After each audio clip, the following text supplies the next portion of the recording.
Hello, welcome back to our podcast. I'm the Disturbed Southern Belle. And I'm the gentleman.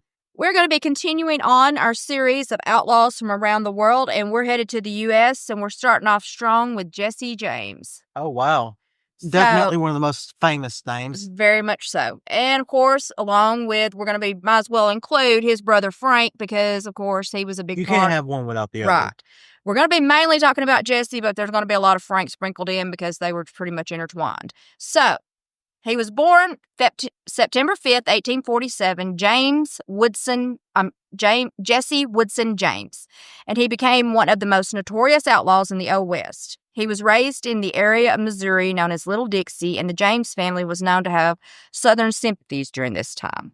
So they were supporters of slavery and things like that, basically.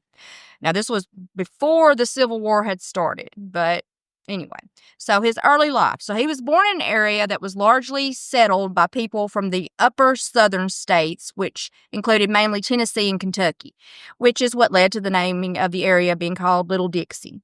So he had two full siblings, which included older brother Alexander Franklin James, a.k.a. Frank, and a younger sister named Susan Lavinia James. And he was born of English and Scottish descent. Now, his father, Robert James, was a commercial hemp farmer in Kentucky and then became a Baptist minister before moving to Missouri. After marrying, he then moved to Bradford, Missouri, where he helped to found the William Jewell College. So, pretty impressive, for that. Now, that was his father, but still. So, during this time, his father owned around 6 slaves, and he had approximately 100 acres of farmland. So he had a pretty big spread. I'm not saying anything about slaves because, it is what it is. So he then headed out to California during the gold rush that was happening in the area because a lot of people were heading out there for that. Everybody thought they were going to strike it rich. However, he died while away when Jesse was only 3 years old. So his mother, whose name was Zerelda, then went on to remarry twice, first to a man named Benjamin Sims and then to Dr. Reuben Samuel.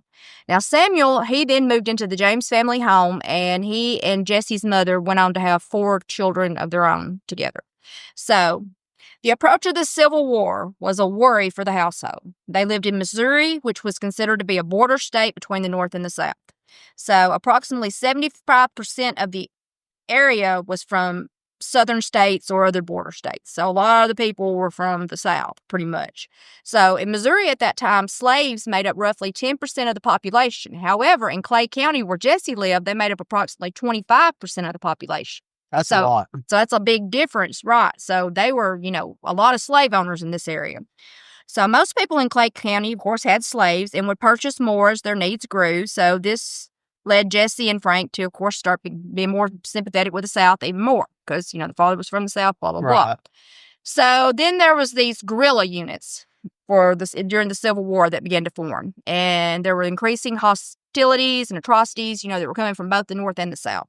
So Confederate guerrillas were known to kill civilians that supported the North, executed prisoners that they caught like Union soldiers, and were even known to scalp the dead. So essentially committing war crimes. Right. Now, the Union side, they tried to enforce martial laws by doing raids on homes, arresting civilians.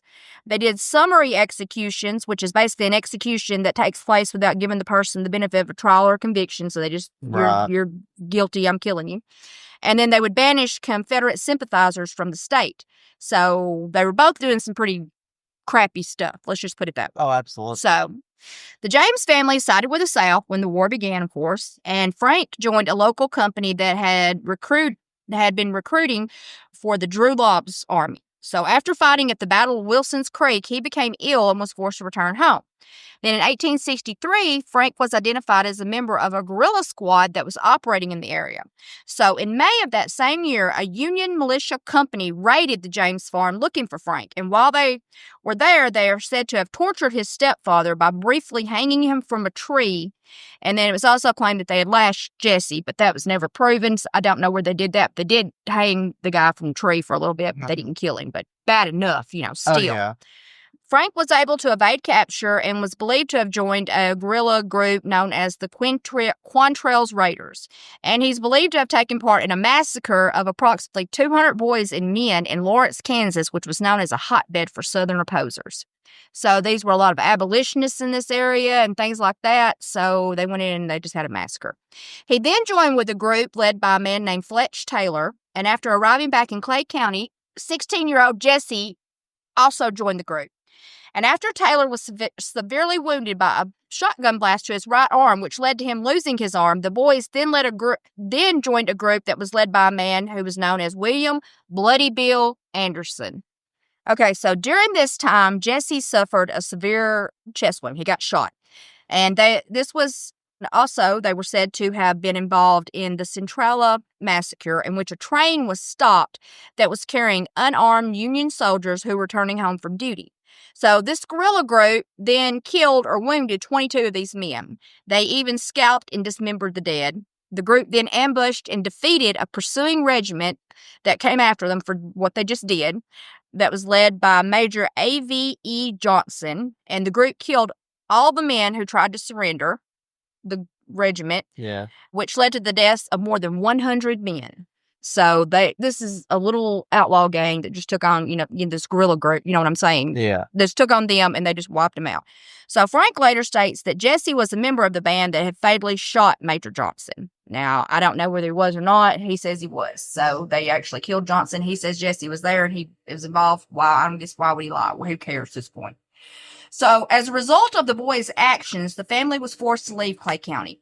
And they'd been ordered by the Union military official to move south beyond the Union lines. However, the family instead moved north into Nebraska territory. So Bloody Bill was killed in an ambush, which led the boys to separate from each other. So Frank headed to Kentucky, while Jesse went to Texas under the command of a man named Archie Clement, who was one of Bill's lieutenants. So Jesse then returns back to Missouri sometime in the spring, and then he suffers number 2 of his most critical wounds, and it was another shot to the chest while he was shot when he was trying to surrender after the group encountered a Union cavalry near Lexington, Missouri.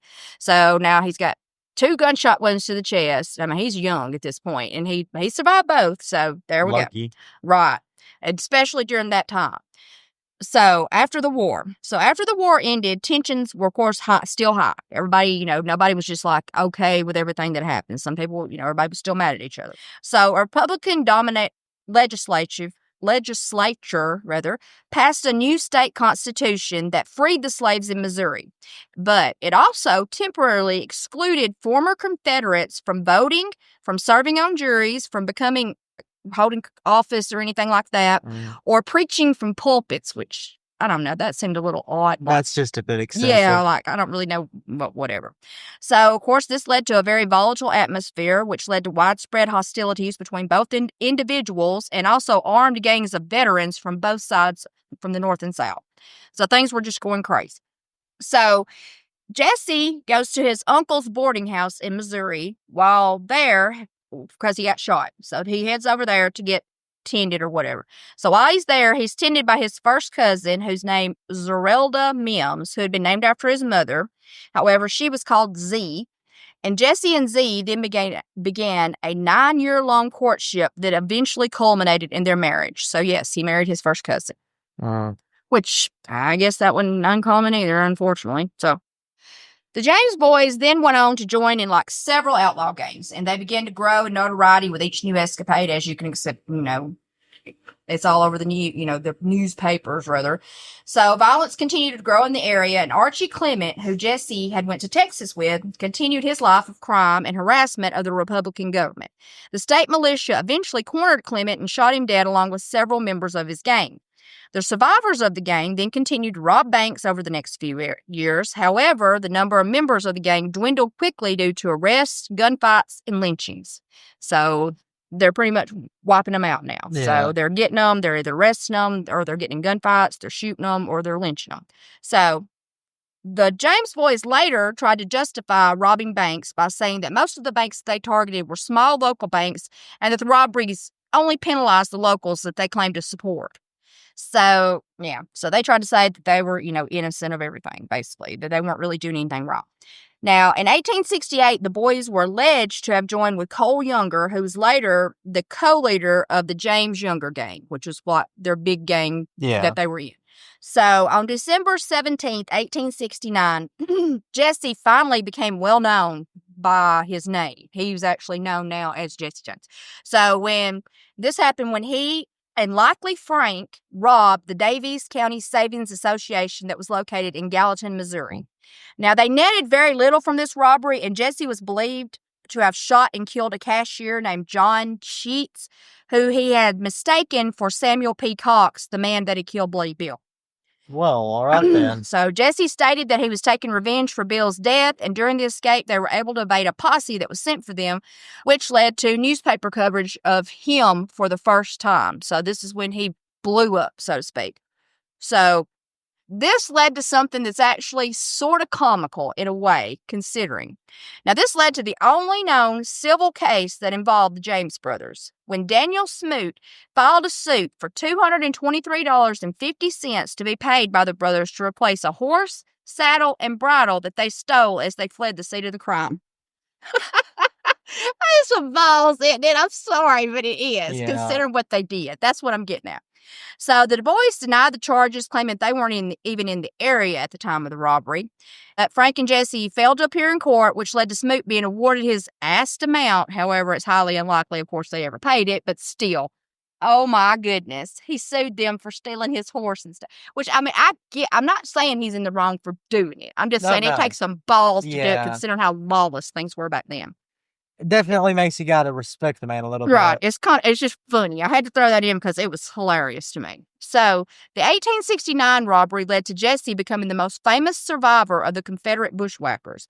And it was also the first time he was publicly named as an outlaw. Missouri Governor Thomas T. Crittenden set a reward for his capture.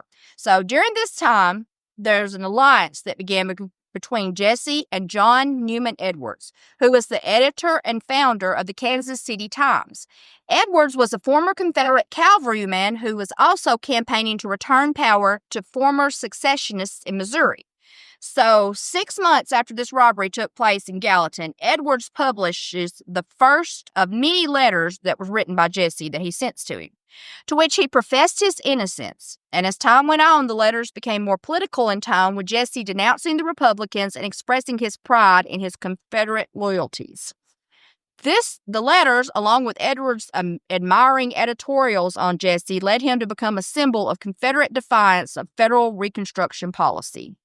So now we're going to move on to the James Younger gang, when they get kind of going with the Younger brothers here. So the James brothers joined with Cole Younger and his brothers, John, Jim, and Bob, and another man who was named Clell Miller. And they were all former Confederates, and the notoriety of Jesse soon led to speculation that he was the leader of the gang. However, most believed that the leadership duties were shared. I couldn't find anything where it didn't say they were. From what I saw, it looks like they all kind of voted a little bit, kind of figured out what they were going to do on their jobs and things. I don't think it was like one person just calling the shots, in other words. So the gang then went on to carry out a string of robberies, ranging first from Iowa to Texas and then from Kansas to West Virginia. They robbed banks and stagecoaches, as well as even going as so far as to robbing a fair in Kansas City. That's impressive. It is, because heck, I'll spread out everybody, you wouldn't know where anybody might be hiding or, anything, right? You don't really hear about many people robbing a fair. A fair? No. That's the first time I've ever heard anything like that. But yeah, me too. Anyway, so they were very brazen in their heists, often carrying them out in front of crowds and even posing and hamming it up for bystanders. So, it's kind of funny when you think about it. Oh, absolutely. So, on April 21st, 1873, while wearing Ku Klux Klan masks, for everybody who knows that, that's that white, thing, hood or whatever, the gang turned to robbing trains. When they robbed a Rock Island line train west of Adair, Iowa, they made away with approximately $3,000, which would be roughly $80,000 a day. So not a little bit of money, that's a fair amount. Yeah, it is. So their later train robberies were considered to be a bit lighter overall. They held up passengers only twice, and normally, though, they would only take the contents from the onboard safe. And Edward used these incidences and his editorials as a way to spin Jesse as a kind of Robin Hood character. Yeah. However, there's no proof or evidence that the gang ever shared any of their loot with anyone outside their personal circle. So they weren't like robbing the rich to give to the poor, but they weren't robbing people per se. Yeah. They were robbing like the train company or whatever. So Jesse married Z on April 24th, 1874, and they had 2 children that survived to adulthood. A son named Jesse Edward James, born in 1875, and a daughter named Mary Susan James, who was born in 1879. They also had twins who were named Gold and Montgomery, but they were both past in infancy. Now, here's something that's sort of funny, though. Jesse Jr. went on to become a lawyer and practice law in Kansas City, Missouri, and Los Angeles, California. That is hilarious. It is. It's kind of funny. So, yeah. So, now we're going to talk about the Pinkertons. So, in 1874, the Pinkerton National Detective Agency was called upon to stop the gang.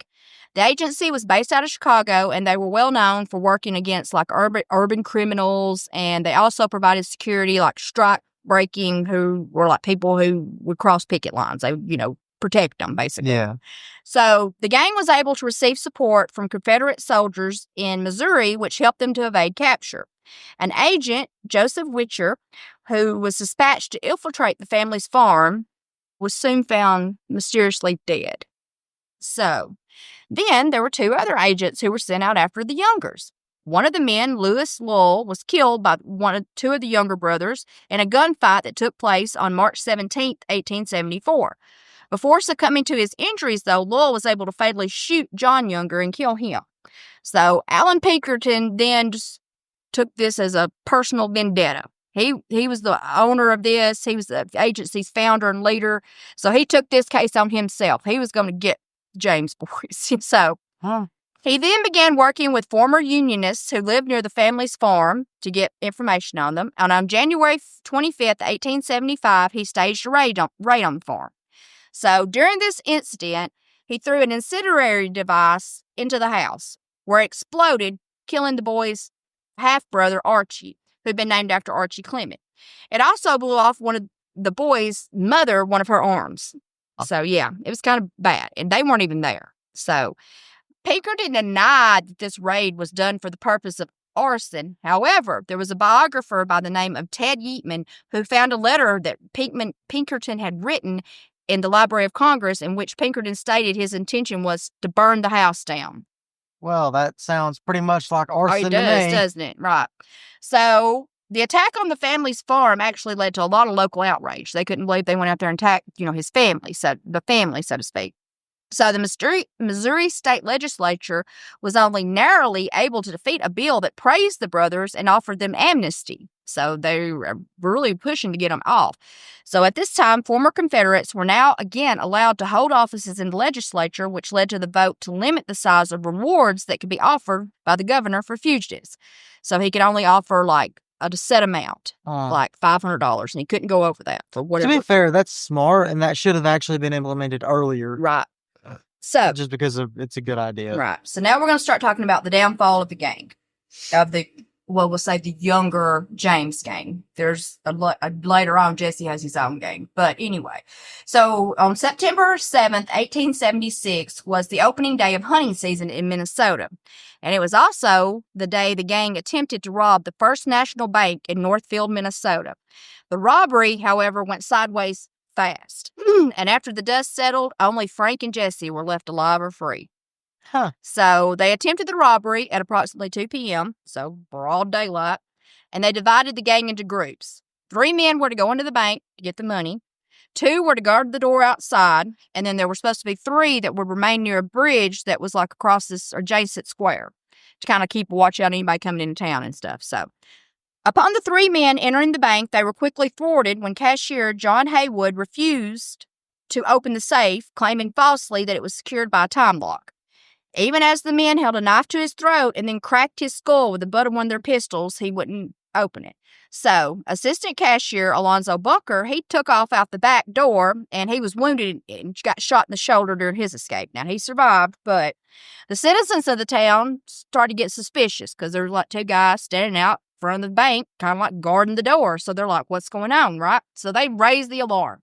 So this leads to the 5 men that are outside the bank to fire all their weapons up into the air, hoping to clear the street, which it did, and it caused everybody to start running behind stuff to hide and whatever.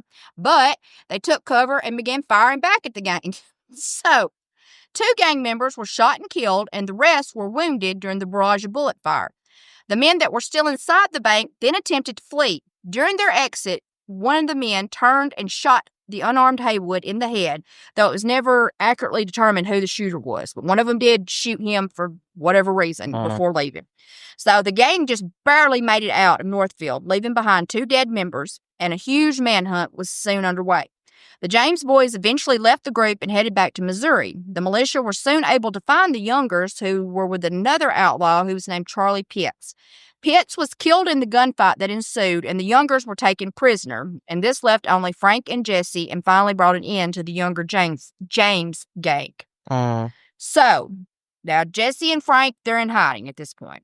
And then all of a sudden, they later surfaced in Nashville, Tennessee, where they were going by the aliases Thomas Howard and B.J. Woodson, respectively.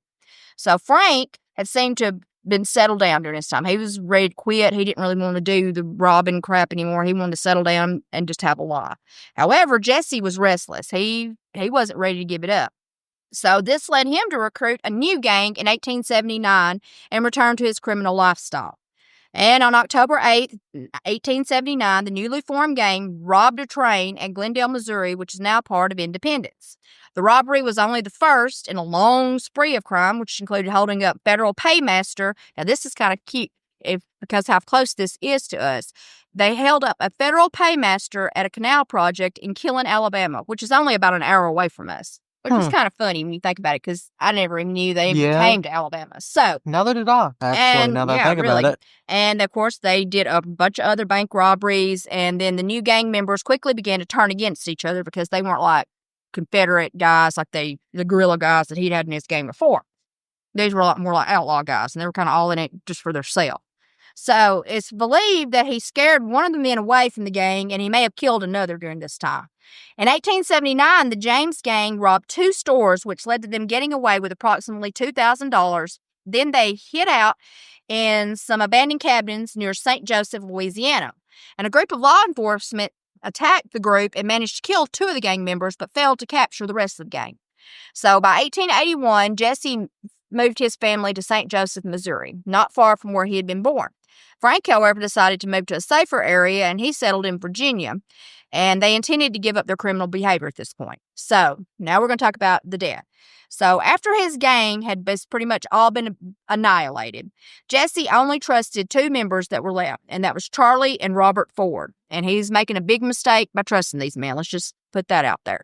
So Charlie had been out on several raids with Jesse up at this point. But however, Robert, who was known as Bob, was basically a new recruit. So for the protection of his family, Jesse asked the brothers to move with him when they moved to St. Joseph.